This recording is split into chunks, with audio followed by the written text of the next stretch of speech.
Hello everyone. So last lecture में हमने बात करी थी पाइथन में प्रिंट स्टेटमेंट के यूज केसेस और इनपुट कैसे लेते हैं और वो सब। अब इस लेक्चर में हम थोड़ा थियरी साइड जाएंगे, हम वेरिएबल्स की बात करेंगे कि वेरिएबल्स क्या होते हैं, वो एक्चुअल में कैसे स्टोर होते हैं, वो सब चीज़ें। ठीक है, तो वेरिएबल एक ऐसी चीज़ है जो मेमोरी के एक यूनिक लोकेशन में स्टोर होती है। यूनिक लोकेशन, ठीक है, उसमें स्टोर होती है।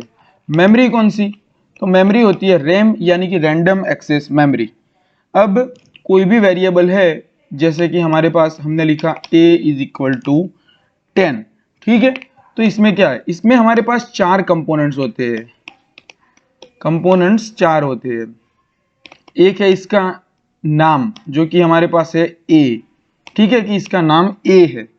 इसकी वैल्यू जो कि है 10। इसकी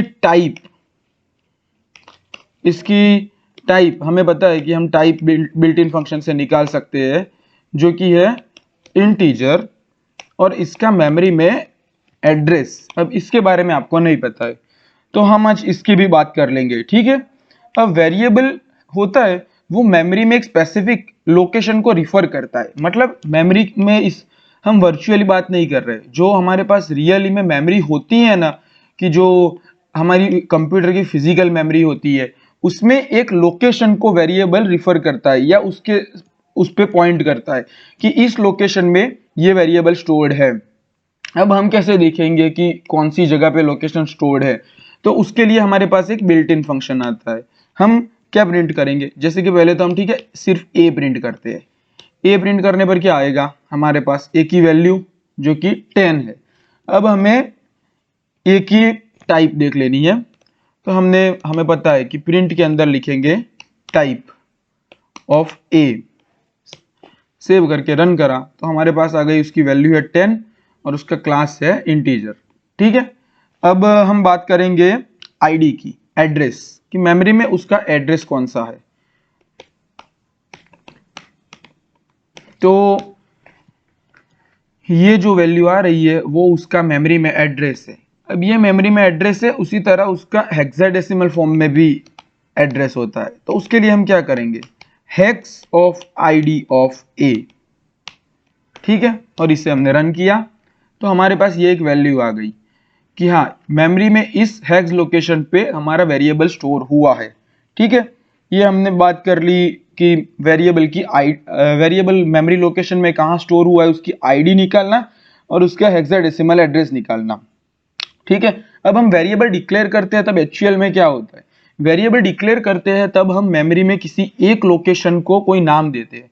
इसका मतलब क्या, इसका मतलब ये कि जैसे हमने ये, ठीक है, हमने a is equal to 10 define किया, तो हम क्या कर रहे हैं, मेमोरी की इस लोकेशन या फिर इस लोकेशन को हम a का नाम दे रहे हैं कि ठीक है, इसे अब a से रिफर करेंगे और इसकी वैल्यू है अब 10। मतलब हम अगर ऐसे ही इस एड्रेस को हर बार एक्सेस करने जाए तो ये डिफिकल्ट होगा या पॉसिबल ही नहीं होगा हर बार, इसीलिए हम उसको सिंपल नेम दे देते हैं जिससे हम उससे डिफाइन कर सके, ठीक है। अब हम बात करेंगे कि मेमोरी सेव पाइथन में हो सकती है। पाइथन में हम दो अलग अलग वेरिएबल को सेम वैल्यू दे तो वो सेम ही लोकेशन में स्टोर होके मेमोरी बचाएंगे। जैसे कि हम लेते हैं a is equal to 10, b is equal to 15, c is equal to 10, ठीक है। और हम प्रिंट करवाएंगे प्रिंट id a और प्रिंट id b और c का हेक्स id प्रिंट करते हैं, ठीक है। एक सेकंड, मैं हेक्स लिख लेता हूं सब में।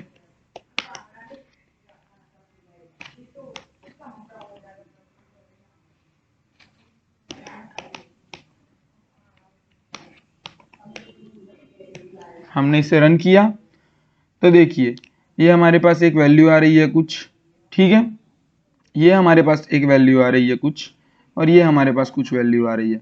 तो ये वैल्यू स्टैटिक नहीं होती, ये वैल्यू चेंज होती रहती है। चेंज होती रहती है से क्या मतलब हमारा कि, एक सेकंड, ये बी का ही 2 बार प्रिंट हो गया है, हाँ, ये वैल्यू मतलब हमेशा सेम नहीं आएगी, अलग अलग बार प्रोग्राम रन करने पर अलग अलग आएगी, क्योंकि ये रैंडम एक्सेस मेमोरी में स्टोर्ड है।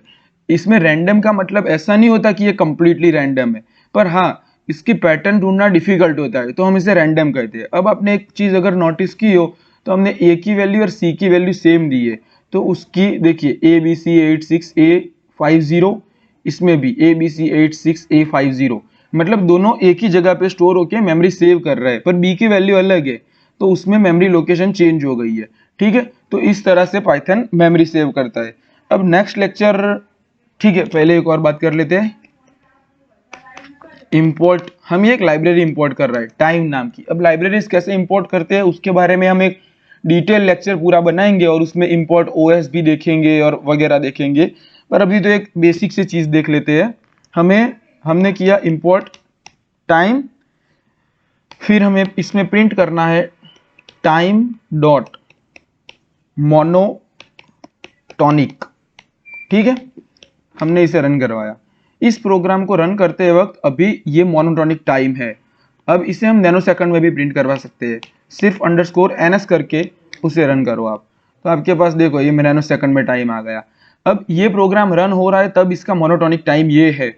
अब इसका क्या यूज होगा, अगर आपको किसी एल्गोरिदम का आपकी सिस्टम में परफॉर्मेंस कैसा है ये देखना है, तो आप एक काम कर सकते हैं कि प्रोग्राम के स्टार्ट में मोनोटॉनिक टाइम ले ले और प्रोग्राम के एंड में मोनोटॉनिक टाइम ले ले, और फिर दोनों का डिफरेंस देख ले, तो उससे आपको आपके प्रोग्राम का टाइम पता चल जाएगा। अब नेक्स्ट लेक्चर भी काफ़ी ज़्यादा थियरी बेस्ड ही होगा, उसमें हम बात करेंगे शैलो कॉपिंग एंड डीप कॉपिंग की बात करेंगे, स्टैक की बात करेंगे, हीप की बात करेंगे, और गार्बेज कलेक्शन की भी बात कर देंगे। तो शैलो कॉपी और डीप कॉपी काफ़ी एडवांस टॉपिक है, मतलब आप कह सकते हैं कि ज़्यादातर ट्यूटोरियल उसे डिस्कस नहीं करते, पर काफ़ी इंपॉर्टेंट है, वरना आगे आपको बहुत प्रॉब्लम हो सकती है डेटा टाइप्स और डेटा स्ट्रक्चर्स के साथ काम करते हुए।